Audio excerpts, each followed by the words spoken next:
Susan, Annelise e Mário, muito obrigado pela apresentação de vocês, por trazerem os resultados de mais esse relatório do Observatório ABC, conduzido pelo GVCES, sempre com bastante capacidade, bastante responsabilidade e bastante precisão. Bom, então eu vou chamar para a mesa, para participar do debate, primeiro o Dr. Caio Rocha, secretário de Desenvolvimento Agropecuário e Cooperativismo do Ministério da Agricultura e Pecuária.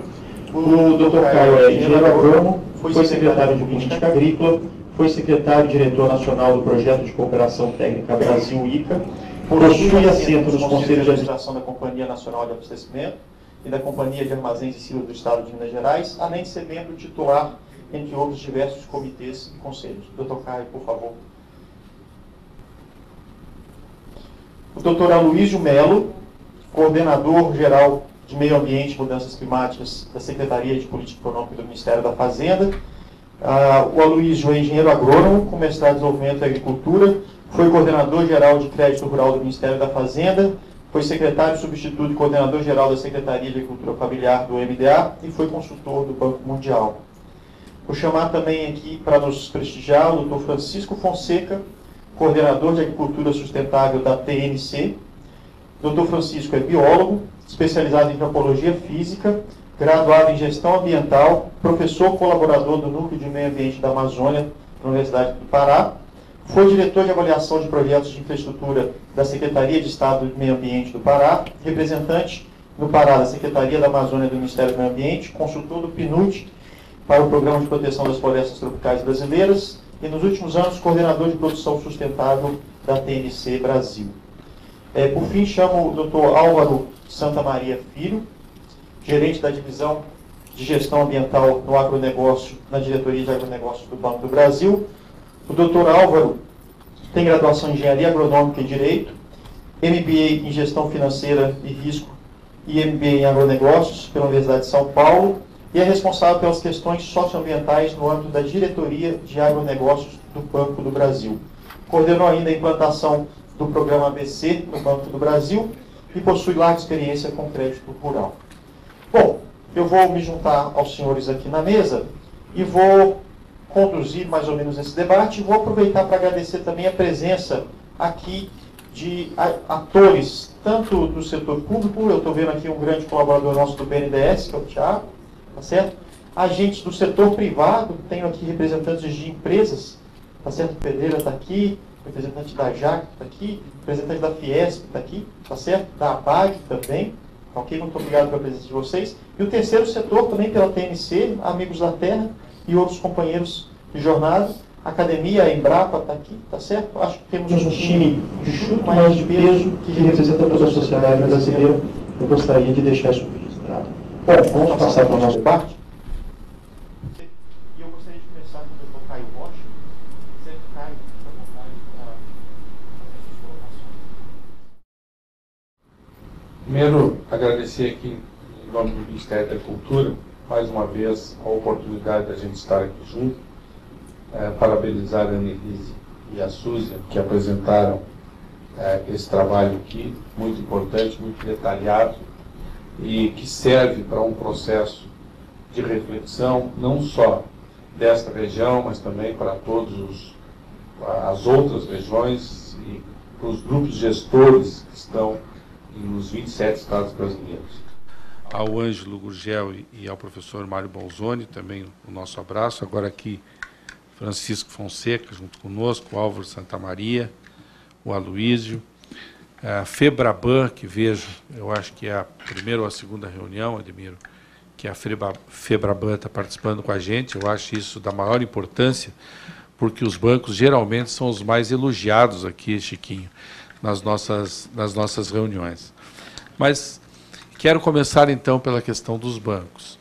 Nós, preocupados com a questão da agilização, da agilidade, de todo esse processo sendo um dos gargalos, que era a questão da capacitação, fizemos um acordo, um termo de cooperação junto com o BNDES, junto com a FEBRABAN, o Senar nesse processo, o Ministério da Agricultura, deixa eu ver se me lembro de mais alguém, a Embrapa, para que a gente pudesse, num planejamento de 1.300 projetistas, a gente pudesse trabalhar com esses 1.300 projetistas para que tivesse maior agilização, porque um dos gargalos falados é a questão da elaboração do projeto e suas dificuldades. Em que pese que nós estamos aí com o ABC desde 2011, o primeiro foi 2010, mas desde 2011, e esses fatores já têm sido recorrentes. Nós tivemos já vários encontros já dessa questão dos projetistas, estamos fazendo uma reavaliação, eu falava há pouco com o Ademiro, a necessidade da gente verificar a motivação e a implementação e a participação mais efetiva da questão dos próprios projetistas neste processo. Então, dentro desse programa, vamos dizer, a questão da capacitação, eu acho que nós estamos participando dela em todos os níveis, né? Trabalhou lá com o serviço de extensão rural, trabalhou lá com a questão dos consultores do Senar, trabalhou com as federações de agricultura, se trabalhou com cursos à distância e agora na questão dos projetistas. A outra questão que nós estamos fazendo, porque nós temos que no mês de julho entregar a revisão do programa. Entregar a revisão do programa e avaliar alguns fatores. Então, nós estamos vendo que a questão dos grupos gestores, há em muitos deles um processo de... Como é que a gente pode expressar melhor quando tu acostumou com aquele processo? Então, há necessidade da gente levar a esses grupos também um processo de motivação e de avaliação permanente. Ou seja, nós estamos organizando cinco reuniões regionais envolvendo todos os grupos gestores daqueles estados. Então, vamos lá, região sul, região sudeste, todas as regiões, para que a gente possa fazer uma análise muito crítica desse processo, vendo realmente em que grau está o que está tendo um entrave. Qual é o grau? A capacitação, qual é o percentual da capacitação no processo do entrave? Qual é a questão da estruturação fundiária? Aonde que está o seu grau e o seu impedimento? Verifiquei também que tem outras formas lá, que se nós esperar todo o processo de regularização fundiária, nós não vamos estar impedido de operar, por exemplo, no estado do Amazonas. Eu acho que tinha 2 projetos em todo o estado do Amazonas realizados, no estado do Amazonas, não na Amazônia Legal. Então, também essa questão. Eu acho que nós precisamos hierarquizar esses entraves e rediscutir um processo com a própria assistência técnica. Por quê? A assistência técnica tem sido falado muito.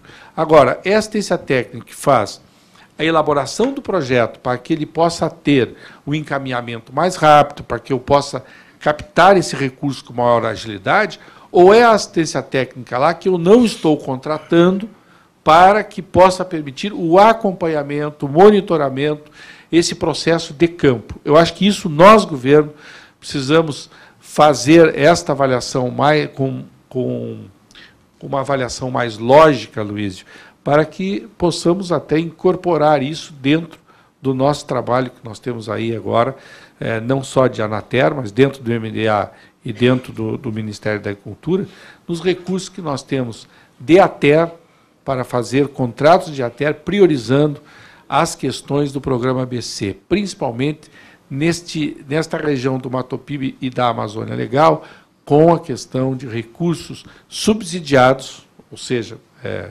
a assistência técnica paga pelo Estado, uma forma de subsídio, então, mais um subsídio a esse processo, para que a gente possa ir, dentro daquilo que falei, da hierarquia dos desentraves, para a gente ir vendo se realmente é esse processo aí, ou se é lá no fundo uma questão que nós temos na área de crédito rural, na questão de uma própria dificuldade bancária que eu não sei fazer esta leitura. Talvez o Santa Maria seja melhor avaliador, até porque o Banco do Brasil opera 94% do programa de agricultura de baixo carbono. Nós estamos com a Embrapa trabalhando no laboratório de monitoramento, com atraso, nessa questão, com bastante atraso, para que possa colocar esses dados, mas eu acho que ainda isto não é a questão fundamental. Esta avaliação não é fundamental. Eu quero entender que o que é fundamental é a hierarquização, novamente, dos entraves que estão ocorrendo e que a gente vá, por regiões, priorizando e fazendo, aí sim, o monitoramento desses entraves para que a gente possa atingir um número maior aí, desse maior programa de agricultura verde que tem no mundo, que é o nosso país, e que, mesmo com o nosso esforço, eu acho que a gente ainda não conseguiu transpor e vender bem a nossa imagem no programa de agricultura de baixo carbono a nível mundial. Essas são as minhas considerações iniciais aí, professor. Muito obrigado, secretário Caio Rocha. Passei 2 minutos, mas eu fiquei olhando para o relógio. Tá. 5-10, né? Fiquem, se precisar, acho que tudo que vocês tiverem para acrescentar de bom, é melhor que a gente perca mais minutos, mas ganhe informação, ganhe em conhecimento, né? Obrigado pelo esclarecimento aí das atividades que o Ministério tem desenvolvido, dos nossos entraves e das necessidades de hierarquizar os problemas, né? Vou passar a palavra agora para o Aloysio Melo, coordenador-geral de Meio Ambiente e Mudanças Climáticas da SPE do Ministério da Fazenda. Aloysio, fica à vontade. Muito obrigado, Ângelo. Bom dia a todos. Mais uma vez, parabéns por esse trabalho do Observatório. A gente que está lá no governo federal sabe o quanto infelizmente, ainda raro. São raros os casos efetivamente de monitoramento e principalmente de avaliação de desempenho de programas. A gente é continuamente cobrado por isso, mas a gente mesmo no governo federal às vezes não dá conta de fazer isso. É muito bom ter uma instituição com peso da FGV e capaz de mobilizar especialistas dessa qualidade fazendo esse trabalho. Então, esse diálogo, de fato, acho que é muito importante para orientar esse programa. Gostaríamos até que isso se estendesse a vários outros, né? Só 2 comentários sobre contexto. Eu acho que esse microfone está meio falhando, né? Esse aqui é bom. Beleza. Eu pego esse aqui. 2 comentários a título de contexto, reagindo um pouco à provocação inicial que o Monzoni fez. No primeiro contexto, esse econômico, enfim, todos acompanham a iniciativa, nesse momento está sendo montado o plano de safra, então dá para esperar que não vai ser um plano de safra mais como se diz, empolgante dos últimos tempos, né? Há uma questão de realinhamento das taxas de juros que está em discussão, com a elevação da Selic e tal. Obviamente que, caso as taxas se mantenham, né, o custo da equalização para a maioria das fontes tende a aumentar. Isso já vinha sendo um peso grande para o Tesouro, tenderia a ser maior, então tem uma discussão em torno disso e também como se trata efetivamente de um gasto direto na forma de equalização dos juros, dos montantes a serem disponibilizados em linhas que dependem de equalização. Então, o cenário da discussão um pouco é esse, um diálogo que está ocorrendo entre o Ministério da Agricultura, o MDA também e o Ministério da Fazenda e tal. Então, esse é um contexto em que o Plano do Safra vai sair em condições menos favoráveis, talvez, do que dos últimos períodos, como parte desse esforço conjunto de ajustamento que está sendo feito nas várias frentes aí no governo federal. Então, acho que vamos prever aí um período em que as coisas não vão ser tão fáceis. Não que sejam fáceis hoje, né? Mas, enfim, do ponto de vista da oferta, disponibilidade de recursos e tal. Outra questão do contexto, que eu acho que é importante ressaltar, é isso. A gente está nesse período pré-COP21, pré-Paris, em que o Brasil tem um processo interno também de discussão da contribuição, tem um processo aberto de consulta com o Itamaraty, tem um diálogo da sociedade civil. Certamente o setor agropecuário vai ter um papel central em um futuro compromisso pós 2020. Não está claro como, mas esse processo de olhar para o ABC, o que está funcionando, até onde ele vai, o que precisa para andar mais, certamente vai ser muito importante para orientar, sinalizar qual é o tipo de compromisso que vai ter. Se fala de um compromisso que vai ser muito mais um compromisso global e não desagregado setorialmente, como foi o compromisso lá de 2009, o que daria para nós, governo e sociedade aqui no Brasil, condições de adequar melhor onde é que vão estar os números, né, de mitigação, em termos de setores e de medidas e tal. Mas, ainda assim, então, a gente vai entrar num período agora de muita discussão de qual é o potencial, qual é a de mitigação do Brasil, onde ele deve ocorrer e de que forma ele deve ocorrer. Eu acho que vale destacar que, às vezes, a gente passa meio direto, mas é isso, o programa ABC talvez seja o caso de um plano setorial que realmente foi concebido para ser um plano setorial, especificamente para fazer frente à política de mudança do clima. A gente tem os grandes números que nos deixam confortáveis em termos do compromisso de 2020 de redução do desmatamento, quer dizer, a gente vai atingir a meta, está muito próximo de ter atingido graças à redução do desmatamento, mas algo que não iniciou em 2009, uma estratégia que já ocorria. Tem os planos setoriais, mas a agricultura, sim, ele foi concebido para atingir esse objetivo, se mobilizou o conhecimento que havia e definiu-se uma estratégia, se mobilizou recurso específico. Se olhar para os planos setoriais, quem tem o dinheiro criado especificamente para isso é o ABC, por meio da linha de crédito, e também que criou uma estrutura de gestão específica. Se olhar para os outros planos setoriais, quem criou uma estrutura de gestão do programa foi o Ministério da Agricultura, e aí eu parabenizo muito a equipe do secretário Caio Rocha, lá da Secretaria de Desenvolvimento Rural e Cooperativismo, pelo esforço e pela efetividade de tornar isso efetivamente um programa com uma gestão própria, com diálogo específico com os estados, buscando articular os conjuntos dos instrumentos e tal. Isso parece trivial, mas não, a gente tem que destacar que é um caso, de fato, já de sucesso mesmo do conjunto da política nacional. Então, de fato, a questão é saber como é que isso vai ficar no período pós-2020. O que estamos olhando aqui é ABC até 2020, né? O quanto a gente vai conseguir avançar para atingir aquelas metas, e, no geral, está se avançando aí, né? Embora com essa dificuldade ainda de monitorar e, efetivamente, os números e tal. Olhando para essa avaliação, dois ou três comentários. Primeiro, a gente conhece um pouco a dinâmica do crédito na Amazônia. Crédito, ele funciona como um arranjo das instituições que permite com que o recurso que vai financiar atividades econômicas efetivamente flua e tal. E nos contextos em que esse arranjo não está composto do ponto de vista da informação lá do agente econômico do produtor rural, dos técnicos ou das equipes, e mesmo, né, da cadeia de insumos e de produtos e tal, o fluxo não funciona. Então, a gente conhece que crédito na Amazônia, ele tem problemas que são estruturais e que não são do programa ABC. São os problemas de fazer crédito rural naquela região, dadas essas características estruturais, da dificuldade da regularização fundiária e tal, coisas que a gente tem tido muita dificuldade para avançar. Então, eu diria que não é um problema do ABC, boa parte dessas questões, é um problema do conjunto do crédito rural.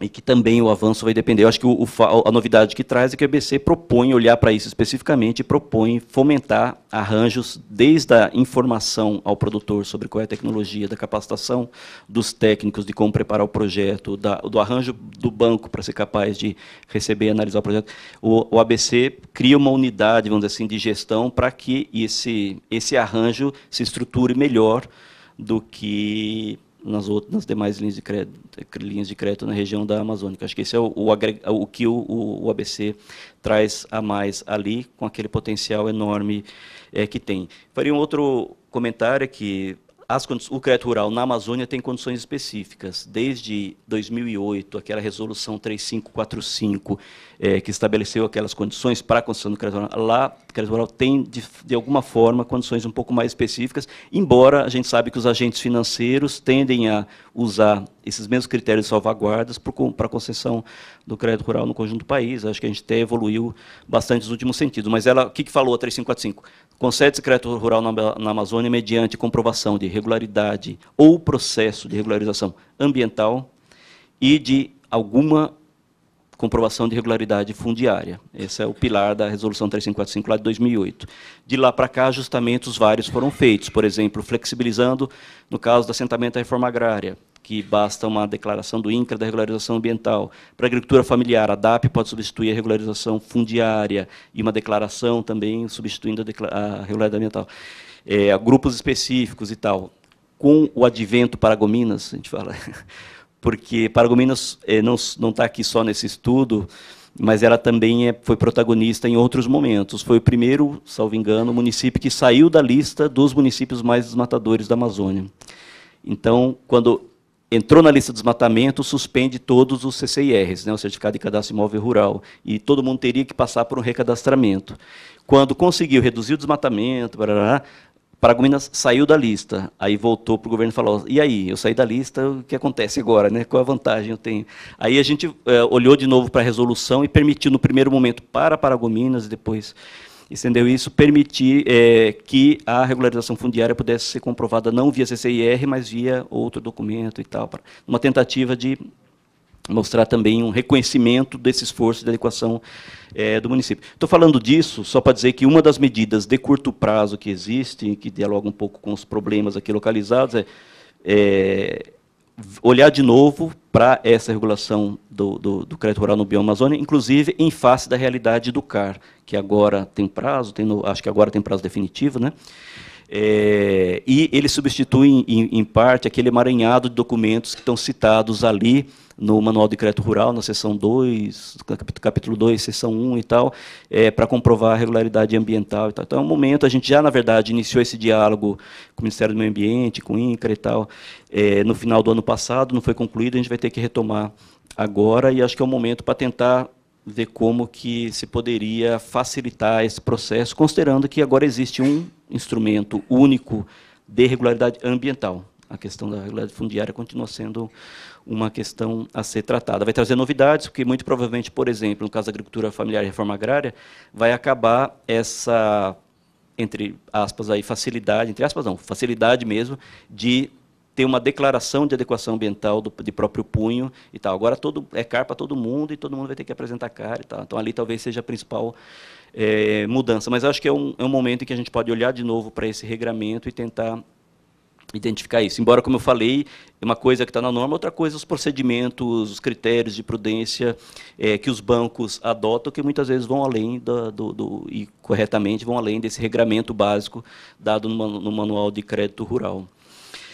E outra questão que eu acho que é muito concreta e palpável, que é aquele diálogo sobre os custeios. Aqui se traz novamente essa questão no caso das pastagens, é uma questão que já vinha sendo dialogada no custeio dos sistemas integrados lavoura, pecuária, floresta. Acho que talvez há um campo de inovação estritamente do crédito rural, de pensar em sistemáticas de custeio que permitam a manutenção de pastagens recuperadas, a manutenção dos sistemas integrados, que é uma gestão bastante complexa, intensiva em recursos e tal, mas que precisa se encontrar um mecanismo aí de fazer com que o fluxo possa se viabilizar um fluxo de custeio para isso em condições razoáveis e considerando também esse cenário de custos, limitação orçamentária, restrições fiscais e tal, mas que possam permitir com que as atividades já implementadas tenham efetivamente a manutenção. Acho que o pior cenário seria, a gente pensar até no período pós-2020, essa coisa a gente ter que ficar refinanciando recuperação de pastagem,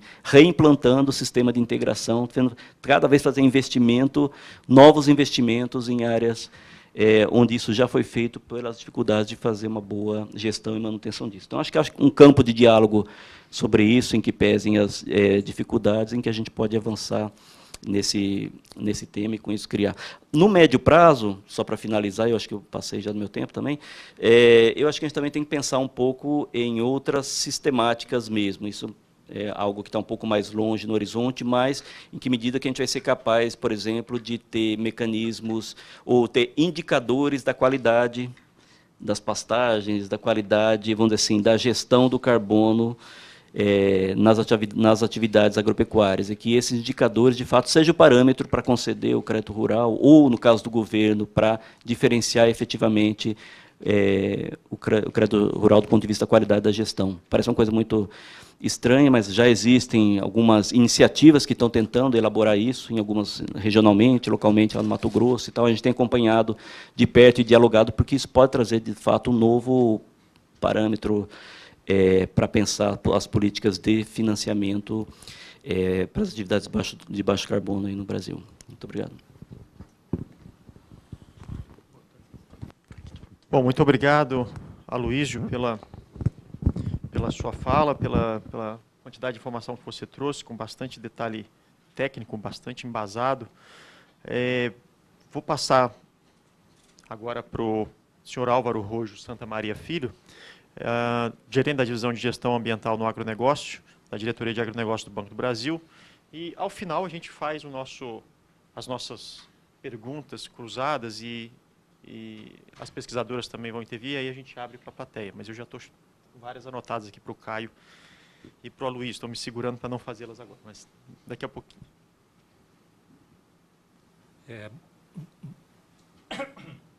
Bom dia a todos. Inicialmente, quero agradecer em nome do Banco do Brasil o convite feito para estar aqui presente, né? E parabenizar o trabalho feito pelo Observatório do ABC. É um trabalho muito bom, gostei bastante. Esses cálculos com relação a carbono dão uma visão que a gente normalmente não tem, né? Quem não trabalha tão diretamente com isso. Então, é um ponto novo que é trazido na discussão. Com relação a banco, eu vou falar objetivamente na atuação do banco no ABC, né? O Aloísio aqui já falou muito bem sobre uma série de questões que permeiam o processo de crédito lá no bioma Amazônia, né? Nós temos uma série de exigências específicas para o bioma Amazônia e nós temos esses problemas estruturais com relação à questão fundiária e à questão ambiental, que elas devem ser resolvidas ao longo do tempo, mas a gente não consegue ter uma ideia de quanto tempo leva isso para acontecer. Eu gostaria de abordar duas questões que, na minha visão, são muito importantes com relação a crédito. Uma delas, aliás, na verdade, as duas, elas são válidas não apenas para o bioma Amazônia. Uma delas é a questão da capacitação.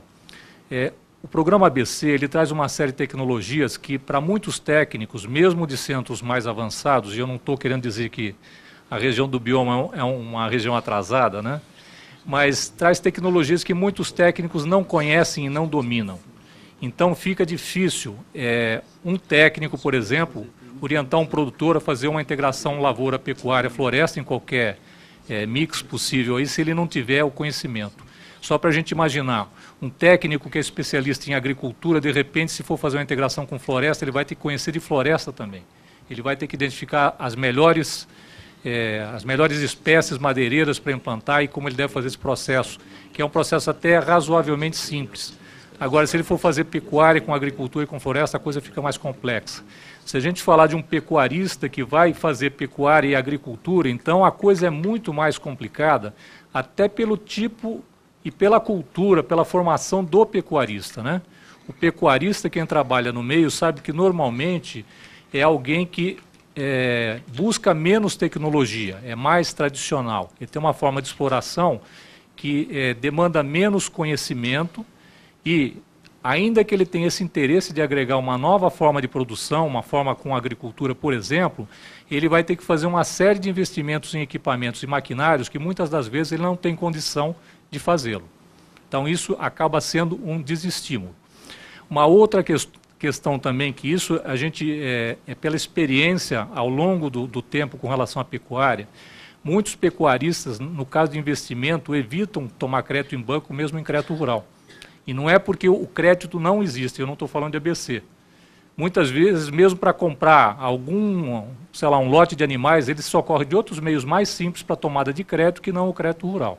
Então aí nós temos, com relação ao pecuarista, né, e aí não apenas com relação ao bioma Amazônia, nós temos uma série de valores ou de ideias ou de conhecimentos que a gente teria que fazer um trabalho de capacitação não apenas da assistência técnica, mas também desse produtor. Uma outra questão que eu gostaria de abordar é o seguinte: integração lavoura, pecuária, floresta. São poucos os estudos que demonstram a viabilidade econômica para o produtor dele sair do seu meio normal de produção e agregar essa nova tecnologia. Ou seja, eu sou um pecuarista que cria o meu gado daquele jeito. Se eu puser floresta, o que eu vou ganhar? Qual o trabalho que eu vou ter? Eu vou precisar de uma assistência técnica? É possível que sim. Eu tenho a disposição de pagar por essa assistência técnica, né? Às vezes o produtor não quer gastar com assistência técnica porque acha que não tem valor para ele, ou ele não consegue ver o que o pagamento dessa assistência técnica agrega para ele em receita adicional. Então, a questão de capacitação ela é muito importante para o técnico, é muito importante do produtor, e no caso do técnico tem mais um detalhe, né? Nós no Banco do Brasil, toda operação de ABC, ela é feita mediante um projeto técnico específico para ABC, um modelo que nós fizemos, né, com uma série de informações que têm que estar presentes para a gente ter segurança na aprovação do crédito.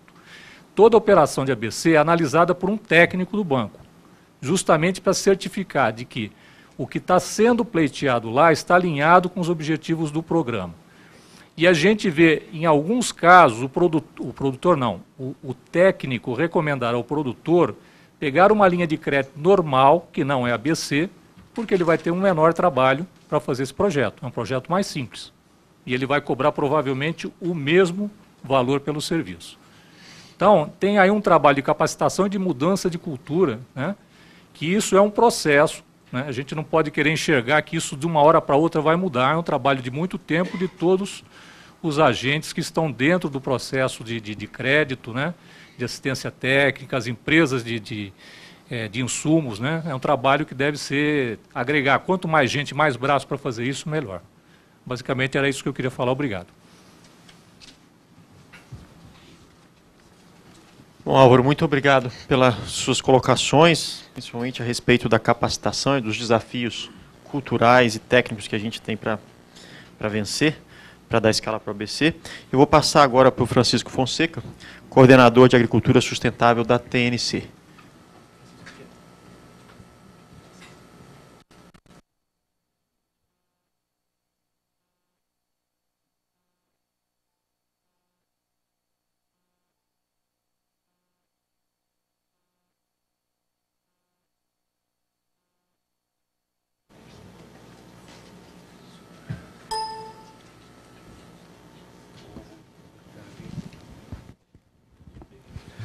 Bom, bom dia a todos. Eu trouxe 5 slides, só rapidamente, para não gastar todo o tempo.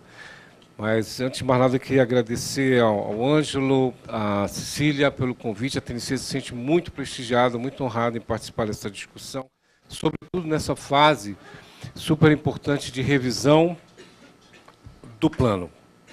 Estamos aqui, eu e minha colega Adriana, que saiu um pouquinho ali, depois ela já deve voltar. Bom, eu destaquei algumas coisas rapidamente da evolução do programa ABC para essa safra. Eu acho que tem sim uma boa notícia, eu acho que é a própria execução. A gente começou a discutir isso com uma execução muito baixa, eu acho que foi uma questão que evoluiu bem do BNDES para a ponta com o Banco do Brasil. Acho que deu uma guinada muito importante na execução, com o Banco do Brasil assumindo isso e já demonstrando que, quanto mais perto do produtor, parece que o efeito é melhor. Então, por outro lado, se mantém uma simetria regional forte, e acho preocupante isso para explicar em um debate na COP, por exemplo, que a região norte só acessa até agora 20% de todos os recursos que foram operados, né? E na atual safra, inclusive, passamos a ser a última. A região norte, onde eu trabalho, passou a ser a que menos acessou, vem depois de todos. Embora, na região, como o relatório mostra muito bem, na região norte tem um maior potencial de mitigação, inclusive podendo garantir a meta nacional de redução das emissões aí em 3 ou 10 anos, dependendo do percentual que vai ser trabalhado. Nível de 30%, por exemplo, que é o nível colocado, em 10 anos daria para resolver isso. Onde, percebe também, vou fazer algum destaque, onde o grupo gestor estadual está atuando em sinergias, os resultados são melhores. Então, alguém foi falado aqui amplamente na mesa, essa questão da sinergia, o doutor Caio falou também, que aí veja o resultado de Minas Gerais, por exemplo, onde o grupo gestor está atuando, ele ficou bem melhor. Paragominas apresenta os mesmos desafios de outras regiões, eu interroguei, eu não sei exatamente se apresenta. Acho que quase todos. O fato da região norte ter uma pecuária especulativa, com baixíssimo investimento, sem titulação, não paga multas ambientais, também não paga ITR. Então, eu acho que é imobilizante para o investimento a situação dessa região norte. Então, mais do que nas outras, você tem um problema que tem que ser olhado com bastante foco. Aí volto a fala do Dr. Caio, que fala sobre hierarquizar prioridades, né? Eu acho que ainda precisa priorizar. E tem uma frase que diz assim, precisa priorizar e integrar as agendas de crédito, monitoramento, capacitação em tecnologias mais sustentáveis. Isso aí está no relatório, é perfeito. O que identifica como barreiras para a ampliação do programa BC no Brasil? Todo mundo já falou a regulação fundiária. E a regulação ambiental, como falou a Luísa, também está associada. A baixa capacitação de ciência técnica, a falta de proximidade com os grupos, a baixa divulgação da linha de crédito, como bem falou o doutor Álvaro Santamaria, precisa ter essa capacitação para os operadores, para os tomadores. E aí eu coloco um que não está aí, que é a falta de exemplos locais de sucesso. A gente já teve uma oportunidade de trabalhar com o BNDES, um valor elevado para compensação ambiental num caso de Mato Grosso. Ninguém tomou o empréstimo, na caso de compensação, porque o custo de oportunidade, tem várias governança, várias situações, e o interesse do apetite do tomador de empréstimo não foi estimulado. Então, acho que com exemplos locais de sucesso, isso muda bastante. Bom, então, para sair para uma proposta de revisão, eu acho a oportunidade de tudo isso é a distribuição de recursos humanos e financeiros podem ser priorizados em espaços territoriais prioritários. Prioritários a quê? A conservação do capital natural do país. Eu acho que deveríamos estabelecer um cluster de instrumentos em um dado território, integrando essas sinergias de planejamento fundiário e ambiental, sobretudo, e estimular um modelo de produção de pecuária sustentável. O que eu estou falando nisso? Nesse exato momento, a gente está tendo uma conversa lá em Marabá com o Terra Legal e com o INCRA e o TERPA, sobre essa discussão fundiária. Mas o ITERPA, o Terra Legal não está aqui, por exemplo, né? O INCRA também não está aqui, embora todo mundo esteja... Todas as falas são recorrentes de que o problema do crédito para essa região é o fundiário. Os critérios, que traria uma discussão sobre critérios para o território, por exemplo, presença de pastos. Vamos lá, pasto sujo, com solos favoráveis. Terra Classe já chegou perto disso. Vou chegar numa proposta no final, vou aproveitar essa oportunidade. Indústrias frigoríficas, por que não? Se você não tem essa discussão na cadeia, dificilmente quem foi colocado aqui para Paragominas usa os trades, né? Então, essa solução, estou partindo do que tem um drive muito importante que é a própria pecuária. Então, eu colocaria os solos, né, as indústrias, a ocorrência de PRODES, lógico, porque os desmatamentos são importantes, né? A gente quer mitigar essas áreas, e grandes áreas de números de imóveis no CAR, por exemplo. Como já foi comentado, a importância do CAR. Ações integradas com o setor produtivo, estimulando a adesão do PRA. Aí, Aloysio, essa é fundamental, foi colocado também no estudo de Paragominas, que eles não chegam à regularização. Hoje, a regularização não é o licenciamento ambiental. A regularização é o programa de regularização ambiental. É você estar com os passivos feito uma adesão. E isso é fundamental para a CRA, para a cota de reserva ambiental, que vai baixar o custo ambiental dessa recuperação. Importante a gente estar pensando nisso. Fixar muito no licenciamento ambiental hoje não é mais a prioridade para cumprir o código. E desenvolver dispositivos de monitoramento, porque, como foi falado, sem o monitoramento e verificação, não tem como direcionar esses recursos financeiros com precisão, o que está colocado também aí no estudo. Bom, as áreas prioritárias, né, desde 2011, já nos colocava aqui um painel bem claro e foi estabelecido os municípios prioritários, e esse mesmo manual que falou a Aloysio, considera isso aqui. Então, para a Amazônia ficou regularização ambiental, regulação fundiária, dados os municípios prioritários. E Paragominas foi o primeiro, sim. A gente teve a honra de ajudar lá em Paragominas. Só que teve todo esse problema, a regulação fundiária daí não veio, saiu o CCIR, foi só o protocolo. Então, esse caminho é um caminho bastante interessante para se confrontar o problema que tem hoje. Então, agora, onde a pecuária foi deixando espaço, né, tem ali o doutor Assad, que conhece muito bem isso, foi deixando tudo, e foi subindo, né, doutor? Foi subindo, e aqui nós não temos, então, essa aqui são PRODs agora, né, não estão oficializadas, mas nós já plotamos aqui, essa 2014.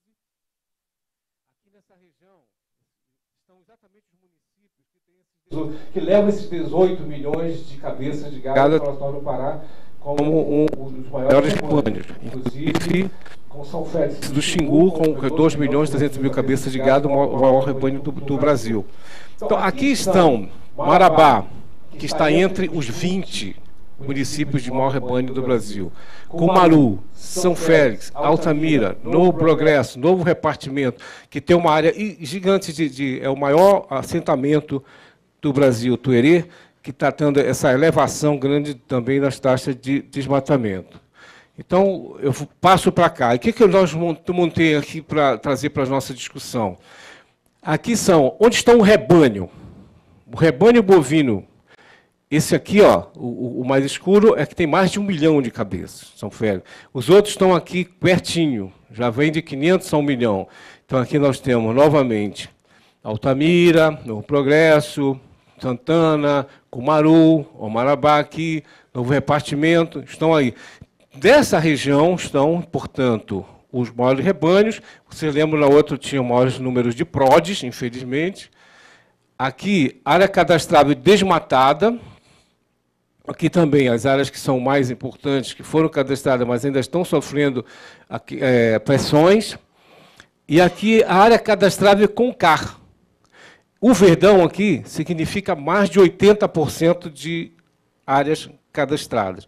Então, veja que São Félix, são 3 milhões, só aqui nessa região, são mais de 3 milhões de hectares de áreas cadastradas.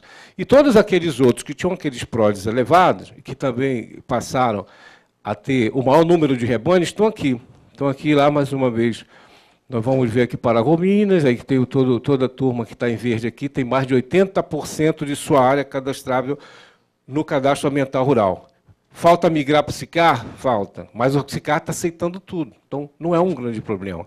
Eu acho que a gente tem que corrigir, porque nós estamos validando para subir bem legal. Agora, se for perguntar assim, em termos de operação, o SICAR federal está prontinho para receber essas questões. Bom, então eu tentei separar ali, já falei bastante, mas tentei separar o CAR, as áreas de pasto.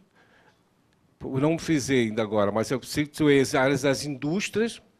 Nessa região que eu mostrei, ele tem os maiores frigoríficos que atuam no Brasil, estão aí, nessa mesma região, que não precisa, vocês sabem quais são. E tem os PRODs, enfim, e tem os rebanhos. E tem os pastos. Então, foi comentado que a Embrapa vai entrar nessa discussão da recuperação de áreas de pastagem, e nós estamos colocando uma proposta de juntar a recuperação também dos passivos ambientais, trazendo para aí a ação do PRA, trazendo para aí ações do olhar da regularização fundiária. Isso é absolutamente viável, que se traga, o Terra Legal já está nessa região, se acelerar. A TNC acredita muito que a pecuária sustentável vai ajudar a recuperar áreas, não só de tecnificar, intensificar a pastagem, mas recuperar as áreas de proteção ambiental e reserva legal. E é uma grande oportunidade para que, porque todo mundo sabe que não basta só parar de desmatar, né, reduzir, tem que se recuperar também para se acelerar esse atingimento dessas metas. Então, acho que nós estamos propondo, na verdade, uma demanda induzida. A gente já fez uma vez isso no Ministério do Meio Ambiente, Aloysio, com relação ao FNO, o Fundo Amazônia, o Fundo Nacional, que não opera também bem no Fundo Nacional de Meio Ambiente, o FNMA. não opera muito bem para a região norte, né? Por causa de tudo isso que se colocou, e deu certo. Eu acho que tem que ser uma fase nova, que aí eu esqueci de colocar ali, você pode monitorar, como está no relatório, e nós temos sim, como a Luiz comentou, nós tem vários exemplos nessa região que já estão com a Embrapa, que podem fazer a avaliação dos indicadores, são exemplos importantes já no chão. Convido o observatório para conhecer essa região com mais folga na próxima vez, além de Paragominas, mais para o sul, onde a gente tem 18 imóveis que já estão em processo de intensificação, numa área de 40 mil hectares, 1.000 hectares dela intensificação, com resultados interessantes, mas isso aí é apenas quer dizer, para dar escala nisso aí, tem que trazer o ABC para toda essa região. Eu queria colocar isso como uma contribuição. Obrigado.